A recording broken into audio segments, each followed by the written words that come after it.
तेजस्वी यादव से आपको कोई परहेज नहीं है? मैं तो उनके पिताजी के साथ लोकसभा में था, मैं इनको जानता नहीं हूँ। प्रचार करने आप आए थे उनके लिए कभी? हाँ, वो आए थे, हम 2005 में आए थे।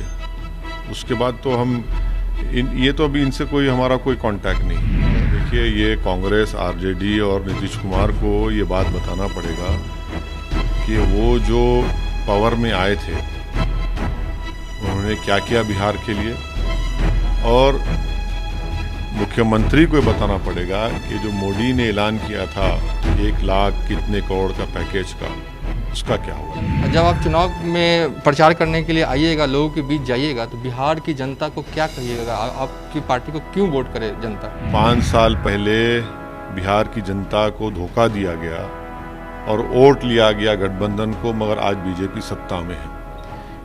दूसरा ये है कि बिहार में बहुत से ऐसे मुकामात पर मानसून के सीज़न में ज़मीन कट जाती है।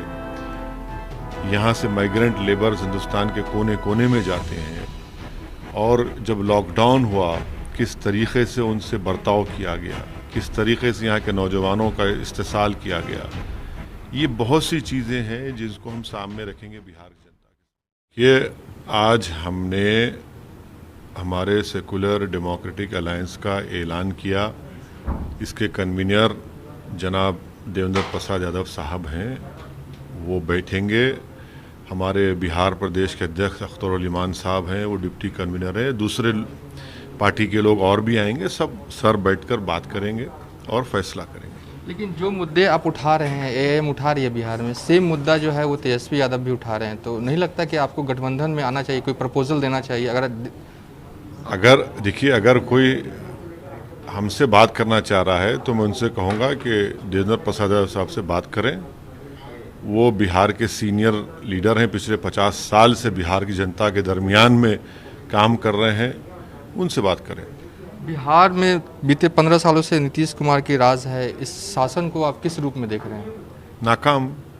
इतना बड़ा मौका, हिस्टोरिकल मौका, गोल्डन अपॉर्चुनिटी बिहार जनता ने उनको दिया, उन्होंने उसको स्क्वांडर कर दिया, उसको पूरा ख़त्म कर दिया, कुछ नहीं किया।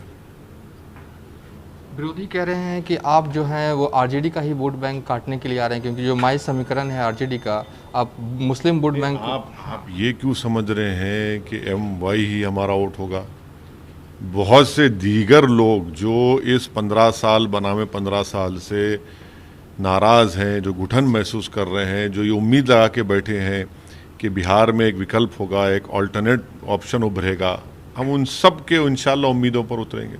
आपकी पार्टी देखा जा रहा है कि पार्ट टाइम की भूमिका में, फुल टाइम की भूमिका में आप लोग बिहार में क्यों नहीं आ रहे हैं? एक बड़ा गठबंधन, एक तीसरा मोर्चा क्यों नहीं बना रहे? कई ऐसे पार्टी हैं जो तीसरा मोर्चा बनाने की कवायद में लगी है, आप उनके साथ गठबंधन क्यों नहीं करें? एक बड़ा मोर्चा बनाइए। कौन है वो? पप्पू यादव भी चाहते हैं कि एक तीसरा मोर्चा बने। बीते दिनों आपके प्रदेश अध्यक्ष हमने तो आज शुरुआत कर दी है। मैं और हमारे कन्वीनर साहब ने कहा कि बहुत से दूसरे पार्टी से बातचीत हो रही है, और अगर कोई इंटरेस्टेड है तो फ़ौरन आइए, कांटेक्ट करिए, हम आगे बढ़ेंगे, बातचीत करेंगे, उनके सर आंखों पर बिठाएंगे। आइए।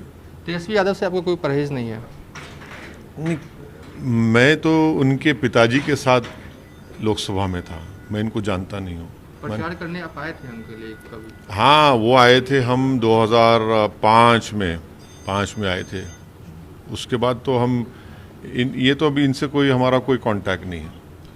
संबित पात्रा आते हैं बिहार कल, और वो कहते हैं कि केंद्र सरकार ने बहुत पैसा दिया है बिहार को, आवाम तक पहुंचा है। देखिए, ये कांग्रेस, आरजेडी और नीतीश कुमार को ये बात बताना पड़ेगा कि वो जो पावर में आए थे उन्होंने क्या किया बिहार के लिए, और मुख्यमंत्री को बताना पड़ेगा कि जो मोदी ने ऐलान किया था 1 लाख कितने करोड़ का पैकेज का, उसका क्या हुआ।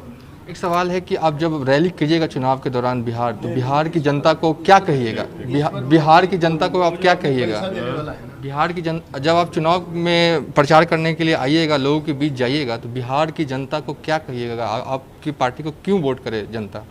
हम बिहार की जनता से ये आपके ज़रिए से ये अपील कर रहे हैं, गुजारिश कर रहे हैं कि देवेंद्र प्रसाद साहब यादव की क़यादत में जो एक गठबंधन बना है वो उसका साथ दें, क्योंकि 5 साल पहले बिहार की जनता को धोखा दिया गया और वोट लिया गया गठबंधन को, मगर आज बीजेपी सत्ता में है।